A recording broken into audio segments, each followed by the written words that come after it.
All right, welcome to The Explainer. Today we're going to jump right into this incredible story from the Book of Kings. It's a classic tale of geopolitical collapse, really. You've got this one kingdom that's just falling apart at the seams, and it happens to be right in the path of a new, absolutely ruthless empire on the rise. Okay, so to really get this, we've got to set the scene. Picture this. It's the middle of the 8th century BC, and things are tense. We're talking about a super volatile 20-year window here. Up north, you have the Kingdom of Israel, and it's just a mess, politically fractured. Down south, the Kingdom of Judah seems to have it all together, stable. But over in the east, there's this new power rising. And believe me, it's about to change the entire game.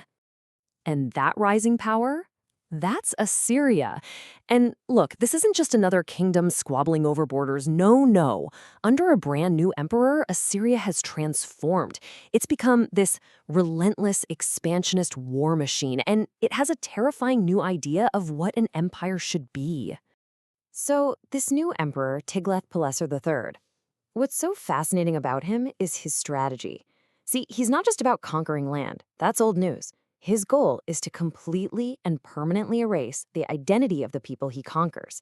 And to do that, he's got this brutal, terrifying new tool in his arsenal. And that tool, it was mass deportation.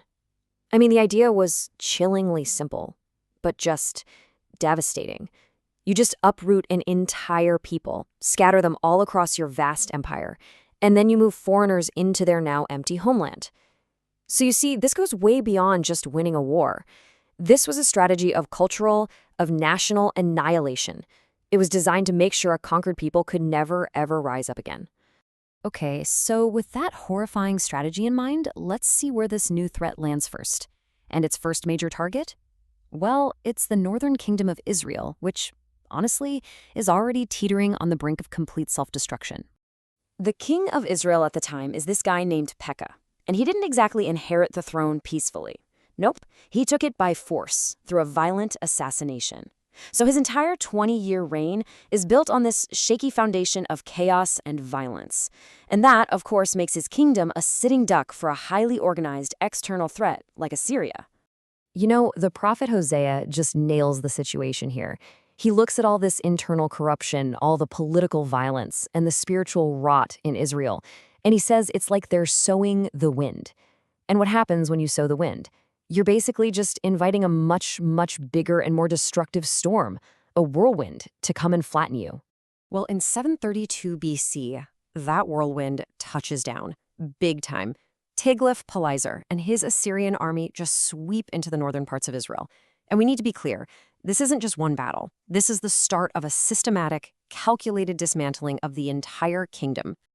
I mean, just look at the scale of what he's doing here. He's not just taking a few towns. We're talking about entire regions. Gilead, Galilee, the whole land of Naphtali. Tiglath-Pileser is literally carving these huge chunks off the kingdom. And then, you guessed it, he uses his signature policy and deports all the people, shipping them off to Assyria. So here's the key takeaway, right?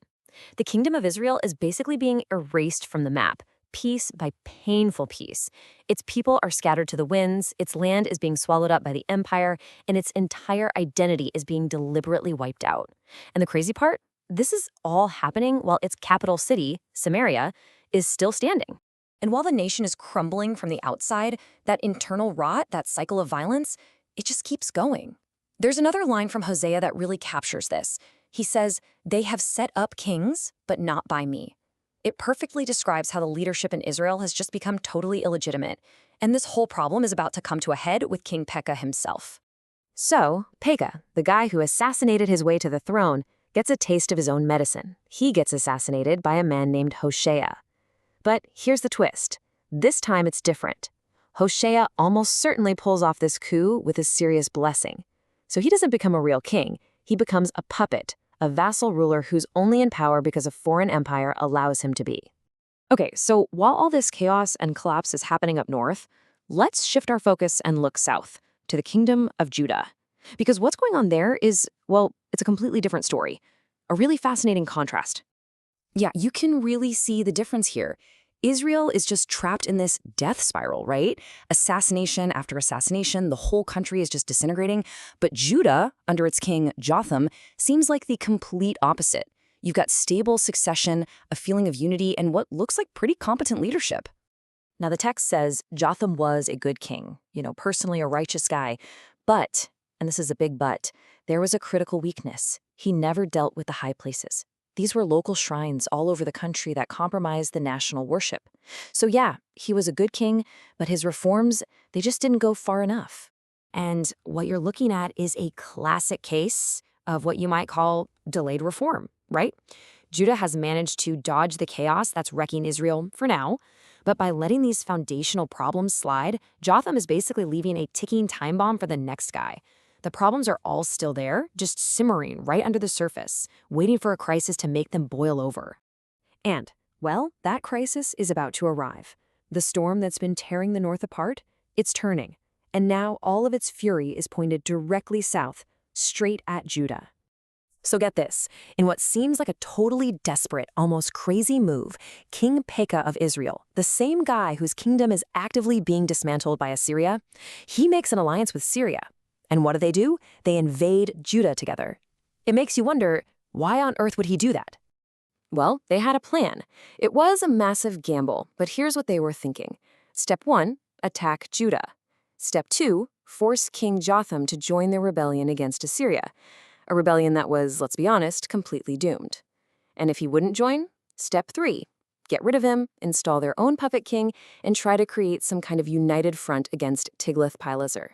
But right at this critical moment, just as this two-front war is kicking off, as the armies of Israel and Syria are marching toward Jerusalem, the kingdom of Judah gets hit with a sudden, massive shock, a deeply destabilizing transition of power. The competent king Jotham dies. He's gone. He basically exits stage left right before the hurricane makes landfall, leaving his son Ahaz to pick up the pieces. And what does Ahaz inherit? Not just a throne, but an active invasion, with 2 enemy armies knocking at his door. So this leaves us with the ultimate question, not just for the new king Ahaz, but for us, right?